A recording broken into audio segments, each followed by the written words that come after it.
Listen now to a truth that few dare to speak, a truth that Padre Pio knew and that can transform your soul this very day. You who carry in your heart a thirst for justice, you who cry out for vengeance against those who have hurt you, need to understand this. The terrible justice that God is preparing for your enemies is not what you think. It is not the revenge your wounded heart desires to see. It is something far greater, far more powerful, and far more perfect. How many nights have you lost imagining the punishment your enemies deserve? How many hours of your peace have been stolen by the obsession to see justice done? You believe that God has forgotten. You believe that He does not see. You believe you must take the sword into your own hands because heaven remains silent. But this is a lie that devours your soul. Padre Pio spoke a truth that cuts like a blade. Man can flee from human justice, but he will never be able to flee from divine justice. Understand this. While you torture yourself waiting for revenge, true justice is already in motion. As long as you carry the hammer of judgment in your hands, you will be blind to God's perfect scales. Divine justice does not work on your timeline. It does not bring down the gavel when you want. It does not punish as you imagine. It is more terrible and more merciful than your mind can comprehend. And while you wait for your enemies to be destroyed, it is your own soul that is consumed in the furnace of hatred. You are called to something greater. You are called to be free, free from the prison you built with your own hands, free from the obsession that keeps you awake in the dead of night, free from the bitterness that has poisoned your heart and driven away your joy. True justice does not come to satisfy your thirst for vengeance. It comes to free your heart from the poison you have chosen to drink. It comes to show you that your peace does not depend on the destruction of anyone. It comes to reveal that God is the perfect judge, and you do not need to carry that weight. Today, at this moment, you can choose. You can remain a prisoner of your own thirst for justice, or you can discover the freedom that comes when you let go of the sword and trust in the eternal judge. When you understand what God is preparing, your life will never be the same. Understand now the difference between the justice you seek and the justice God executes. Your justice wants to destroy the enemy. Divine justice wants to save both the enemy and you. Your justice wants pain, humiliation, visible punishment. God's justice wants conversion, restoration, and true peace. Padre Pio taught, the Holy Mass is the sacrifice that holds back divine justice. Do you see the depth of this? The greatest demonstration of God's justice was not to destroy sinful humanity. It was to give His own Son to save it. The cross is not just mercy. It is perfect justice. It is God paying the price that we should have paid. Human justice wants an eye for an eye. Divine justice offers life for life. Human justice wants a punishment equal to the crime. Divine justice wants the transformation of the criminal into a saint. You may not understand this now, but when God brings justice, He doesn't just destroy the sin. He recreates the sinner. There is a truth your wounded heart needs to accept. While you carry the sword of vengeance, God carries the scales of mercy. While you plan destruction, He plans redemption. While you seek punishment, He seeks healing. Not just for your enemies, but especially for you. The terrible justice that God prepares is terrible because it is perfect. Terrible because it does not fail. Terrible because it does not depend on your approval. It happens at the right time, in the right way, with the right result. And often, the result is the conversion of the one you wanted to see destroyed. How many of your enemies has God already transformed into instruments of blessing? How many of those who hurt you now live tormented by guilt? How many have lost the peace you believe they don't deserve? You do not see it because your eyes are fixed on your own pain. This is true divine justice. God does not need to destroy your enemies to give you peace. He only needs to transform your heart. He only needs to show you that your happiness does not depend on their misery. He only needs to reveal that you are free to be happy regardless of what happens to those who hurt you. When Padre Pio said, "God is merciful and will hear your prayer," he was not promising revenge. He was promising freedom. The freedom to live without carrying the burden of being the judge. The freedom to trust that God will bring justice better than you ever could. Now I will show you the weight you carry without even realizing it. I will show you how you have become a prisoner of your own thirst for justice. Look at your life. How many decisions have you made driven by anger? How many opportunities for peace have you rejected because you cannot forget who offended you? You have become a judge. And being a judge is one of the most terrible prisons that exists. Because the judge never rests. The judge never has peace. The judge is always analyzing, weighing, deciding who deserves what. You wake up judging. You go to sleep judging. You live judging. And this is the trap you have fallen into. Padre Pio warned, when you judge someone, be extremely charitable. Why? Because he knew that judgment without charity first destroys the one who judges. It destroys your ability to forgive. It destroys your ability to be happy. It destroys your ability to trust in God. Listen to this. While you wait for God to bring justice against your enemies, He is bringing justice within you. He is showing you that your heart has hardened. He is revealing that your thirst for vengeance has turned you into the very thing you hate most. It has turned you into someone who hurts, who wishes ill, who has lost compassion. God's terrible justice begins with you. He shows you in the mirror who you have become. He shows how your search for justice has made you unjust, how your search for peace has made you violent on the inside, how your search for freedom has made you a prisoner of your own bitterness. How many blessings have you pushed away because your heart was occupied with hatred? How many people who could have loved you have turned away because they only found bitterness in you? How many opportunities to grow, to prosper, to be happy have you lost because you were obsessed with those who hurt you? You think your enemies stole your peace. But the truth is, you handed your peace over to them. You think they control your happiness. But the truth is, you gave them that power. You think they need to pay for you to be free.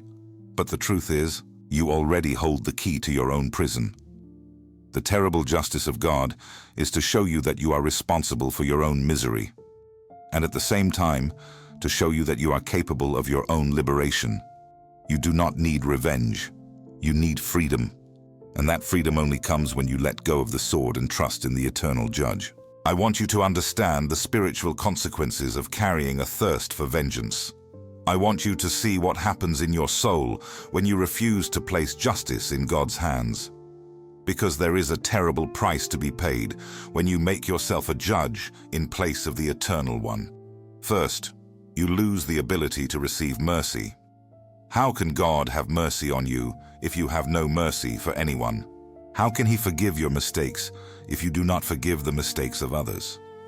The hardness you show toward your enemies becomes the hardness you receive from heaven. Second, your prayer becomes venomous. Instead of seeking God to grow, you seek Him to ask for destruction. Instead of praying for healing, you pray for revenge. Instead of asking for blessings in your life, you ask for curses in the lives of others. Your prayer becomes a ritual of hatred, not of love. Third, your soul closes itself to blessings. God cannot bless you because your hands are always clenched into fists. He cannot give you peace because your heart is full of war. He cannot give you joy because your eyes only see reasons for sadness. Padre Pio used to say, "In the fire of tribulations, the soul becomes pure gold." But when you feed hatred, instead of purifying, you contaminate. Instead of becoming gold, you turn to rusted iron. Instead of growing spiritually, you wither like a plant without water. Fourth, you become like that which you most hate. If you hate violence, you become violent on the inside. If you hate injustice, you become unjust in your judgments. If you hate hardness, you become hard-hearted. Hatred has this curse. It transforms the hater into the thing that is hated. Fifth, you lose spiritual protection. When you carry hatred, you open doors to forces that want your destruction. Resentment is an invitation for darkness to enter your life.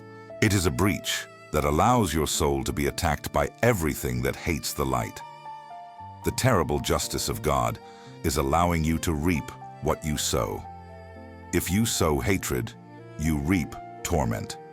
If you sow bitterness, you reap isolation.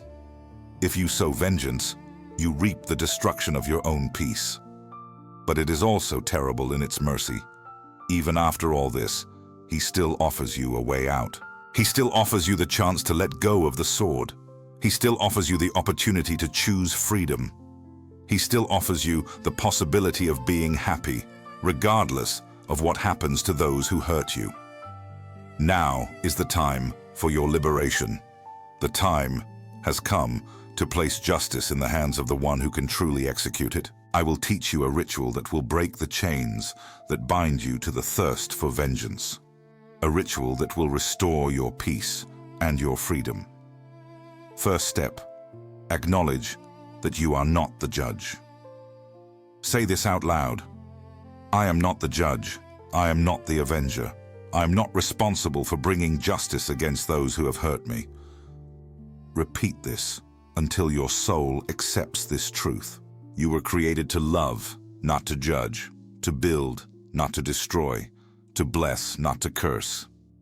Second step, surrender each person who hurt you to God by name. Take a sheet of paper, write the name of each of your enemies, and next to each name, write, I surrender you to the perfect justice of God. Then burn this paper and say, may God bring justice as he knows it should be done. Third step, ask for forgiveness for your own mistakes. Because while you were busy judging others, you made mistakes too. Ask for forgiveness for your hardness of heart, for the time wasted on hatred, for the opportunities for peace you rejected, for the bitterness you spread, for the negative example you set. Fourth step, declare your freedom. Say this, I am free from the need for revenge. I am free from the obligation to judge. I am free to be happy regardless of what happens to my enemies. My peace does not depend on their misery. My joy does not depend on their sadness. Fifth step, commit to a daily prayer for 21 days. Every day for 3 weeks, pray like this. Father, I place in your perfect hands all those who have hurt me. May your justice be done. May your will be fulfilled. May your love transform both them and me. Free me from all thirst for vengeance and fill my heart with your peace. Padre Pio taught, pray, hope, and don't worry. Worry is useless. Our merciful Lord will listen to your prayer. This ritual is not magic. It is surrender. It is the acknowledgement that God is God, and you are not. It is the acceptance that his justice is perfect, and yours is flawed. When you finish this ritual, something will change in your spirit. You will feel a weight lifting from your shoulders, a peace entering your heart, a freedom you have not felt in a long time, because you have finally given to God what has always been his, the right to bring justice. You have chosen freedom. You have chosen peace. You have placed justice in the hands of the one who can truly execute it with perfection. Now, your life has begun a new phase, a phase where your happiness does not depend on anyone's misery, where your peace does not depend on the destruction of your enemies. The terrible justice God prepares for your enemies, you now understand, is the same one he prepared for you. The opportunity for conversion, the chance for repentance, the possibility of transformation. God does not want to destroy anyone. He wants to save everyone, including those who hurt you, including you. Padre Pio said, abandon yourself completely into the arms of divine goodness. You now understand what this means. It is to let go of control. It is to trust that God knows what He is doing. It is to accept that His justice is better than your revenge. It is to recognize that His mercy is more powerful than your hatred. You are now free to live, free to smile without guilt, free to be blessed without fear that it is an injustice, free to prosper without worrying if your enemies also prosper, because you have understood that God's blessing is not limited, that He can bless everyone at the same time, including you and those who have hurt you. The peace you feel now is just the beginning. When you truly place justice in God's hands, He unleashes a force of blessing in your life that was dammed up by hatred. He unleashes opportunities that were blocked by bitterness. He unleashes relationships that were hindered by a hard heart. God is calling you now to be an instrument of His true justice. Not the justice that destroys, but the justice that restores. Not the justice that punishes, but the justice that heals. You who have been freed from the thirst for vengeance can now help others to be freed as well. Comment, "I choose God's peace," if this message has touched your heart and you have decided to surrender justice into the hands of the Eternal One. Like this video if you felt freedom enter your soul. Subscribe to this channel to receive more teachings that liberate and heal the wounded heart. Share this message so that other prisoners of vengeance may discover the key to their liberation, so that other hardened hearts may find the path to peace, so that other souls tortured by a thirst for justice may discover the freedom that comes when they trust in the perfect Judge. May God bless you and keep you in His peace. May He grant you the grace to live in freedom. And may you never return to the prison of vengeance, because you now know the taste of true justice, the kind that frees both the one who forgives and the one who is forgiven.